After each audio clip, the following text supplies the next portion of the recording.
I want to give all glory and praises to Yahweh, Bahashem, Yahweh Shai, Bahashem, Rakakadash. Double honors to the apostles. Shalom to the hopeful elect. I have more respect for a man who lets me know where he stands, even if he's wrong, than the one who comes up like an angel and is nothing but a devil.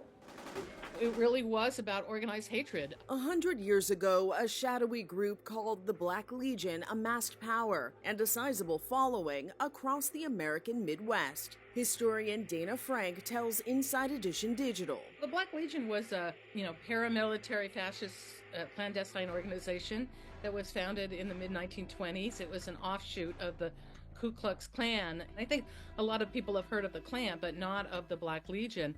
And the Black Legion was much more secretive. By the mid-1930s, it had, we think, probably 300,000 to 500,000 members. And that's a lot of people. So now, before we get started, let's understand what this lady has said. She said from 300,000 to almost 500,000 so-called white men that hate the Israelites have stayed under the radar. That's 4 to 5 NFL football stadiums packed with angry, wicked devils who smile in your face at election time, sending you false hope because they know our people will believe it. This woman said that they are vicious men. So they done had sons, their sons done had sons, the grandsons done had sons, and that's who on your police force. That's who's in your military. That's who's in Congress. That's who's behind the bench in the courthouse. That's your DA. Those your governors. Those your school teachers.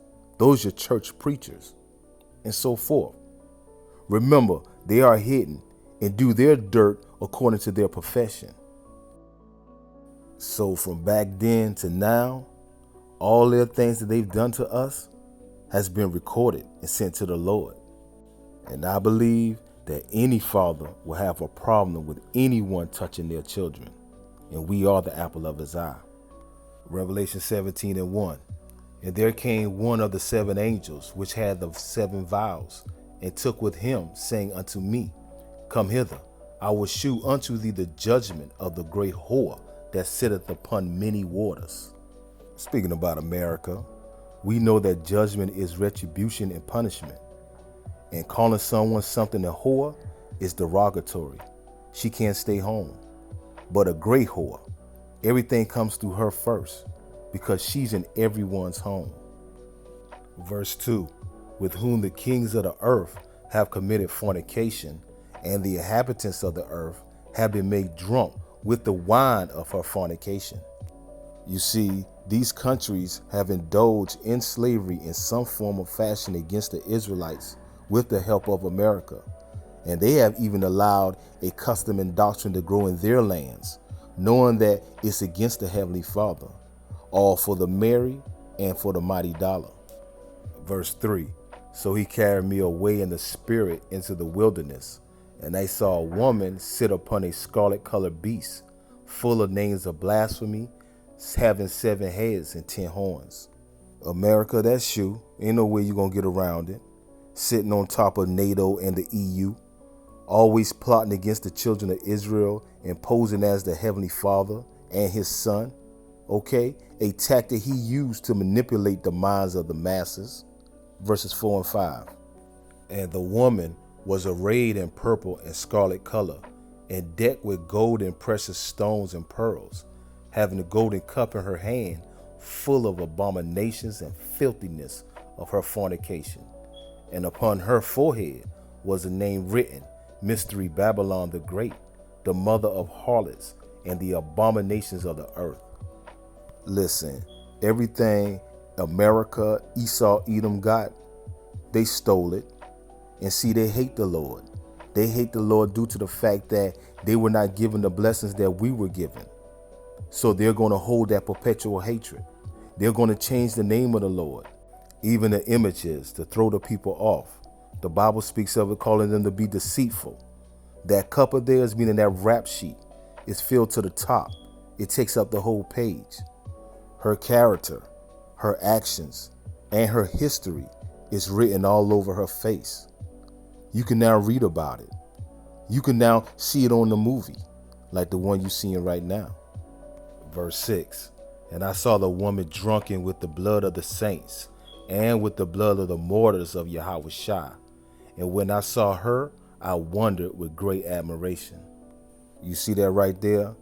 This is where you really piss our Father off. It says the blood of the saints and the martyrs of Yahushua. That's only the prophets and the children of Israel he actually gave a damn about. Okay? America, this is why the Lord hates you. He has not forgotten. They speak about some damn Holocaust. How many of you devils have actually killed us? The numbers that we got, as far as the record shows, is millions. Hundreds of millions. They treat us like crap, man. No compassion for our children, our women, nor the elders. Can you imagine how the angels are feeling reporting what this devil is doing back to the Father and to the Son? And you know Yahushua is tearing up, asking the Father to speed time up because he's ready to seek revenge. But the Father is saying to him, all in due time. But hey, in this next one, the next reason the Lord hates America, all the foul spirits are here. And people acting like they confused the heavy takeover of sodomy and the reverse creation roles. And they do it so proudly, as if they see nothing wrong with going against the Most High. After a historic Supreme Court ruling, gays and lesbians can marry in all 50 states. The 5-4 ruling, written by Justice Anthony Kennedy, requires states to marry same-sex couples no matter where they live. In the victory for gay rights advocates, the justices ruled that states cannot deny gay men and lesbians the same marriage rights enjoyed by opposite-sex couples for thousands of years. The book of Genesis, chapter 19, verses 1 through 13, 24 and 25. And there came 2 angels to Sodom at Eden, and Lot sat in the gate of Sodom. And Lot, seeing them, rose up to meet them. And he bowed himself with his face toward the ground. And he said, Behold, now, my lords, turn in, I pray you, into your servant's house, and tarry all night, and wash your feet, and ye shall rise up early, and go on your ways. And they said, Nay, but we will abide in the streets all night. And he pressed upon them greatly, and they turned in unto him, and entered into his house. And he made them a feast, and did bake unleavened bread, and they did eat. So Lot recognized and saw the 2 angels, and bidded them to come into his home to eat. And that's what they did. Now, to the normal eye, these angels was if they were just regular men, and they were just passing through. Verses 4 and 5. But before they lay down, the men of the city, even the men of Sodom, compassed the house round, both old and young, all the people from every quarter. And they called unto Lot, and said unto him, Where are the men which came into thee this night? Bring them out unto us, that we may know them. See, that's the type of shit that makes your stomach boil, okay? All these alphabet men surrounded Lot's house, demanding to see the 2 angels so they can have sex with them. Is that pride spirit not strong here in America? Do they not force themselves upon the people of the land? Verses 6 through 8. And Lot went out at the door unto them, and shut the door after him, and said, I pray you, brethren, do not so wickedly. Behold, now I have 2 daughters, which have not known man. Let me, I pray you, bring them out unto you, and do ye to them as good in your eyes. Only unto these men do nothing, for therefore came they under the shadow of my roof. You see that? Trying to warn these fools not to pursue their wicked lusts. Lot goes to even the extent to give up his daughters. Man, them nasty people said no. They want them sausages. Now, can you imagine your house surrounded by them alphabet boys and they trying to get some of that? Man. Verses 9 and 11. And they said, Stand back.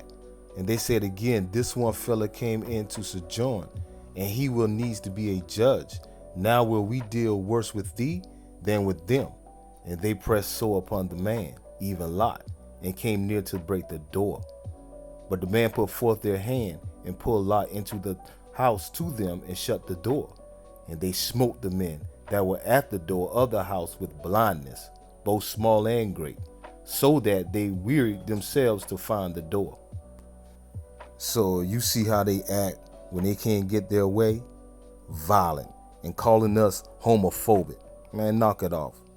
Well, we read it. The angels made them blind. Stop playing with us, man. Verse 12 and 13. And the men said unto Lot, Hast thou here any besides son-in-law, and thy sons, and thy daughters, and whosoever thou hast in the city? Bring them out of this place, for we will destroy this place, because the cry of them is waxing great before the face of the Lord Yahweh, and the Lord Yahweh have sent us to destroy it. So understand, you don't think that the cries and the sighs of all of the abominations that we cry out every day isn't reaching the Lord Yahweh? You see, them angels had a job to do. Verses 24 and 25. Then the Lord Yahweh rained upon Sodom and upon Gomorrah brimstone and fire from the Lord Yahweh out of heaven. And he overthrew those cities and all the plain and all the inhabitants of the cities and that which grew upon the ground. And that's the same thing that's going to happen to America with the missiles from the other nations and the chariots of the Lord. You will pay for what you've done to the children of Israel, and you will pay for changing the Lord's creation into something unseemly. And this is why the Lord hates you. Shalom.